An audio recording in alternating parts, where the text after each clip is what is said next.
You are born into a world where life is already cruel and the future promises nothing but worse. The year is 1218. The Mongol Empire expands like wildfire, consuming everything in its path, and your tiny village lies directly in its course. Your family is small, proud, and fiercely loyal to a local chieftain who foolishly believes he can resist Genghis Khan's unstoppable war machine. At 7, you have no understanding of what a war machine truly means, but that ignorance will vanish in the most brutal way possible. Spoiler, it's not pretty.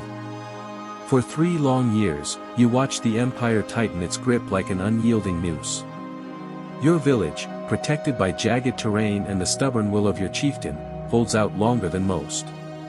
You see soldiers passing in the distance, shadows growing closer each day. Then, when you are 7, it comes. The attack is swift, violent, and unrelenting. Your father falls first, pierced by an arrow. Your mother shoves you behind a grain barrel, whispers to stay hidden, and rushes to drag your father's body to safety. She never returns. When the killing stops, you are one of perhaps a dozen children left alive. Then the administrators arrive. Unlike the warriors, they wear neat robes of imperial officers, not armor. They move among the survivors like butchers inspecting livestock, dismissing most, but giving a rare nod to a few, including you. They blindfold you, march you across endless plains for days, until the blindfold is removed, revealing Kokora, the empire's beating heart. The city is vast, imposing, and cold, its air thick with the tang of sweat and mold. This becomes your new home. Training begins immediately. There is no orientation, no gentle explanation of rules. Instead, you are thrown into endless drills designed to break you, to shape you. You cry the first night. By the second, exhaustion has dulled your tears. By the third, you understand that crying earns you punishment, extra laps, harsher drills. You are no longer a child, you are a project, being molded into a weapon for the empire.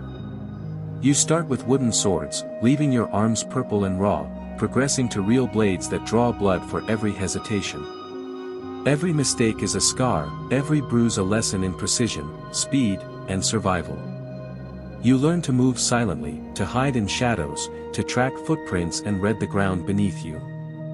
Everything is practice, everything is control, all leading toward a single, terrifying purpose. Loyalty to the chieftain and to the eternal blue sky is drilled into your mind until it becomes second nature. Amid the cruelty, a single lifeline appears, another child, your age, from another burned village. You make a pact to protect one another like brothers. This fragile bond is the only thing keeping your humanity alive. Days blur together, sparring, fasting, reciting doctrines until your throat is raw. Questions arise constantly, but asking earns punishment, a day without food. So you endure in silence, learning more than words could teach. By 12, you are lethal, invisible, adaptable, precise. You are trained not to fight in battles but to prevent them before they start. At 13, your friendship becomes a liability. The instructor tests your loyalty with a fight to the death. Your friend hesitates, he trusts you. You hesitate. It is weakness. The strike lands, cutting your arm. Panic rises. Desperation drives him. Survival instinct dominates. Your blade finds his heart. He collapses. You stand over him, covered in blood, his, yours, the blood of your childhood. In that moment, you cease to be a person, you become exactly what they intended, a committed weapon. Days later, the instructor nods in approval. You're ready, he says. The first mission arrives. A merchant disguise, forged papers, a worn dagger. Instructions: eliminate a minor military official. You observe, learn his routines: tea house, inspection route, evening wine shop. When opportunity strikes, you act, a swift motion, dagger to throat, and he falls. No reflection, no satisfaction, only the efficiency of duty. Missions multiply. A loose-tongued merchant, a reckless general, a corrupt official at the baths. Each death demands a different identity, a different approach: poison, blade, accident, misdirection. Merchant, pilgrim, servant, scholar, you become whomever is necessary. Along trade routes, whispers spread of a shadow that kills without warning, leaving no trace. For 20 years, you are that shadow, the Empire's perfect solution to impossible problems. By 40, the body betrays you. Knees ache, reflexes dull. Your last target almost escapes. The council, ever watchful, moves you to instructor status. Too valuable to risk in the field. You hate it. Memories of pain, loss, and violence come back in vivid detail.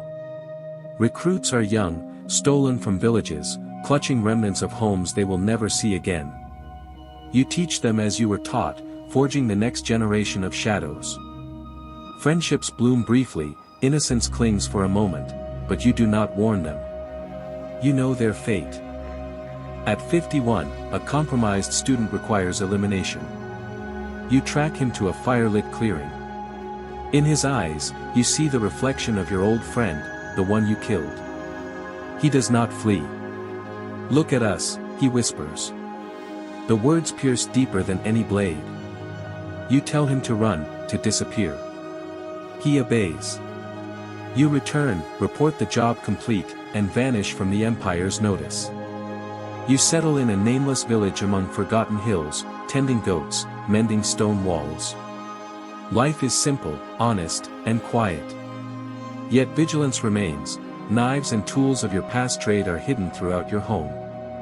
Years pass. Silver threads mark your hair. You almost believe freedom is yours. Almost.